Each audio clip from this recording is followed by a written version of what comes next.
আল্লাহ বলেন শাহরু রমাদানাল্লাযী উনজিলা ফীহিল কুরআন, আল্লাহ রমজান মাস একটা পবিত্র মাস, এই পবিত্র মাসে আল্লাযী উনজিলা ফীহিল কুরআন, আল্লাহ কোরআনুল কারীম নাজিল করেছেন কেন? হুদাল লিন্নাস, মানুষের হেদায়েতের জন্য। রমজান মাস পবিত্র মাস, পবিত্র মাসে কোরআন নাজিল করেছেন কিসের জন্য? হুদাল লিন্নাস, মানুষের হেদায়েতের জন্য। ওয়াবাইয়িনাতিম মিনাল হুদা ওয়াল ফুরকান, তারপর আল্লাহ বলেন এই কোরআন হলো হেদায়েতের উজ্জ্বল প্রমাণ এবং সত্য মিথ্যার। ওয়াল ফুরকান, ফুরকান শব্দের অর্থ হলো পার্থক্যকারী। কিকারী? পার্থক্যকারী। সত্য মিথ্যার মধ্যে যে পার্থক্য দেখায় এটা হলো কোরআন। সুবহানাল্লাহ বলি। আল্লাহ বলেন ওয়াবাইয়িনাতিম মিনাল হুদা ওয়াল ফুরকান, এবং এই কোরআন হলো হেদায়েতের জন্য এবং সত্য এবং মিথ্যার মধ্যে পার্থক্যকারী। কোনটা সত্য কোনটা মিথ্যা এটা কোরআনুল কারীম স্পষ্ট করে দেয়, দেখায় দেয়। সুবহানাল্লাহ। তারপরে বলেন ফামান শাহিদা মিনকুমুশ শাহরা ফালইয়াসুম, তোমাদের মধ্যে যদি কেউ এই রমজান মাস পায়, মনোযোগ, তোমাদের ভিতরে, তোমাদের বলতে কারা?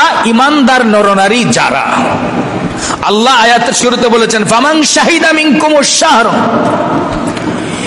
এই রমজান মাস, এই পবিত্র মাস যদি তোমাদের মধ্যে কেউ পায়, তোমাদের বলতে কাদেরকে বুঝিয়েছেন? ঈমানদার নরনারীকে। কাদেরকে? ঈমানদার নরনারীকে। ঈমানদার নরনারীকে উদ্দেশ্য করে আল্লাহ বলেন মিনকুমুশ শাহরা ফালইয়াসুম, সে যদি এই রমজান মাসে রোজা পালন করে, সে ঈমানদার পুরুষ হোক অথবা নারী হোক, যে বালেগ পুরুষ এবং নারী, সুস্থ পুরুষ এবং নারী এই মাহে রমজানের রোজা পালন করে, ওয়ামান কানা মারিদান আও আলা সাফারিন, এবং সে যদি অসুস্থ হয়ে যায়, আও আলা সাফারিন, অথবা সফরের ভিতরে থাকে, ফাইদ্দাতুম মিন আইয়ামিন উখার, তার জন্য আল্লাহ সহজ করে দিলেন।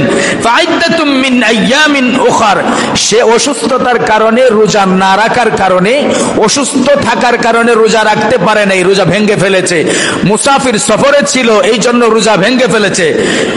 অসুবিধার কোনো কারণ নাই, টেনশনের কোনো কারণ নাই, চিন্তার কোনো কারণ নাই। আল্লাহ বলেন ফাইদ্দাতুম মিন আইয়ামিন উখার, তার জন্য রোজার পরে যে রোজাগুলি সে ভেঙেছে সেই সমপরিমাণ রোজা রমজানের পরে রাখলে আদায় হয়ে যাবে।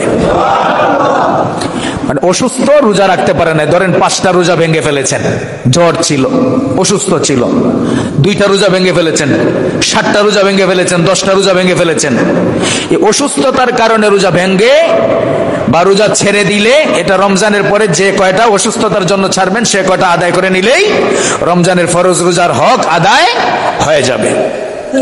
বা আপনি কোন সফরে আছেন, দূরত্বে অনেক দূরে গিয়েছেন, কিন্তু আপনি রোজা, এখন এই সফরে আপনি মুসাফির, 48 মাইলের পরে গেলে আপনি কি হয়ে যান? মুসাফির হয়ে যান। এখন এই মুসাফির হওয়ার পরে আপনি রোজা রাখতে কষ্ট হচ্ছে, কারণ জার্নিতে অনেক কষ্ট হয়। এই জন্য যদি আপনি রোজা ভেঙে ফেলেন, যে কয়টা রোজা ভাঙবেন এই কয়টা রোজা মাহে রমজানের পরে রাখলে আদায় হয়ে যাবে। এই বাণী কার? কার বাণী? আল্লাহর বাণী। সূরা বাকারার 185 নম্বর আয়াত। তারপর আল্লাহ বলেন ইউরিদুল্লাহু বিকুমুল ইউসরা ওয়ালা ইউরিদু বিকুমুল উসরা, আল্লাহ বলেন ইউরিদুল্লাহু বিকুমুল ইউসরা, আল্লাহ রাব্বুল আলামিন তোমাদের জন্য যা সহজ সেটাই চান। সুবহানাল্লাহ। আমাদের জন্য যা সহজ হয়, যা কষ্ট কম হয় সেটাই আল্লাহ চান। ওয়ালা ইউরিদু বিকুমুল উসর, এবং তোমাদের জন্য যা কঠিন, আমাদের জন্য যেটা কঠিন হয় সেটা আল্লাহ চায় না।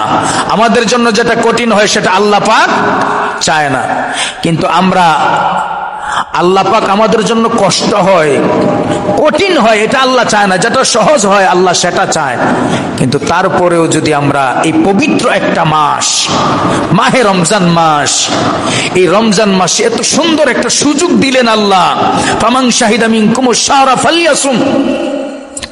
কেউ যদি এই রমজান মাসকে সম্মান করে, ইজ্জত করে, ফরজ রোজা, ফরজে আইন, এই রোজা পালন করে, তার জন্য সহজ করলেন। সে অসুস্থ থাকলে ভাঙতে পারবে, সফরে থাকলে ভাঙতে পারবে, অসুস্থও না, মুসাফিরও না, তারপরে যদি রোজা ভেঙ্গে ফেলে, চায়ের দোকানে কালো পর্দার ভিতরে বসে খায়, রাস্তায় দা হাটে পান খায়, তরমুজ বেচে পান খায়, আছে না? আমি চোখ দিয়ে দেখেছি। আর হক কথা বলতে তো বাবা আমি বিন্দু মাত্র দ্বিধাবোধ করে কথা বলবো না, আমার বাবা হোক, কোনো ছাড় নাই আমার দ্বারা। রোজা ভাঙার অনুমতি আল্লাহ দিয়েছেন কার জন্য? ফামান শাহিদা মিনকুমুশ শাহরা ফালইয়াসুম ওয়া মান কানা মারিদান আও আলা সাফারিন ফাইদ্দাতুম মিন আইয়ামিন উখার। যদি অসুস্থ থাকে অথবা সফরে থাকে, মুসাফিরের জন্য, অসুস্থ মানুষের জন্য আল্লাহ তো সুযোগ দিচ্ছেন না? কথা বলেন, আল্লাহ রোজা ভাঙার সুযোগ দিচ্ছেন তো? দিচ্ছেন কার জন্য? আপনি অসুস্থ, আপনার জন্য সুযোগ আছে, আল্লাহ সহজ করে দিয়েছেন। কি? ইউরিদুল্লাহু বিকুমুল ইউসর, যেটা আমাদের জন্য সহজ আল্লাহ সেটাই চায়। সুবহানাল্লাহ। কোন এমন দয়ার আল্লাহ আর কোন ধর্মের মধ্যে আছে? আর কোন ধর্মের অনুসারীদের এত দয়ার, এত মায়ার, এত ভালোবাসার এই প্রভু, এই রব তারা কি পেয়েছে? কারণ তারা পেয়েছে, মানে না। আমরা পেয়েছি, আমরা যদি মানার মতো না মানতে পারি আল্লাহ খুশি হবেন না রাগ হবেন? আল্লাহ যা বলেছেন আস-সাওমু লি ওয়া আনা আজজি বিহি, এই পবিত্র রমজানের রোজা যেই ব্যক্তি রাখে, ওই রোজাদারের সওয়াবের, ওই রোজাদারের যে পুরস্কার আছে, ওয়া আনা আজজি বিহি, আমি আল্লাহ নিজ হাতে হাসরের ময়দানে দান করব। কোন হাতে দান করবেন? নিজ হাতে, আল্লাহ পাকের কুদরতি হাতে পুরস্কার দিবেন হাসরের মাঠে।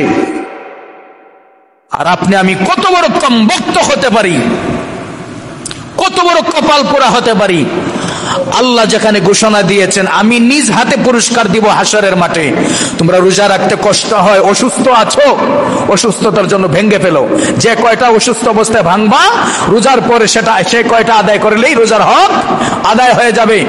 তুমি সফরে আছো, মুসাফির, তুমি মুসাফির অবস্থায় কষ্ট হচ্ছে রোজা রাখতে, রোজা ভেঙ্গে ফেলো। যে কয়টা মুসাফির অবস্থায় রোজা ভাঙবা, রোজার পরে সে কয়টা আদায় করে নিলেই আদায় হয়ে যাবে। এত সুন্দর সুযোগ দেওয়ার পরেও আমরা যদি এই রমজান মাসকে সম্মান না করতে পারি, ইজ্জত না করতে পারি, তাজিম না করতে পারি, হাসরের ময়দানে আমাদের জন্য জাহান্নাম ছাড়া আর কোনো রাস্তা নেই।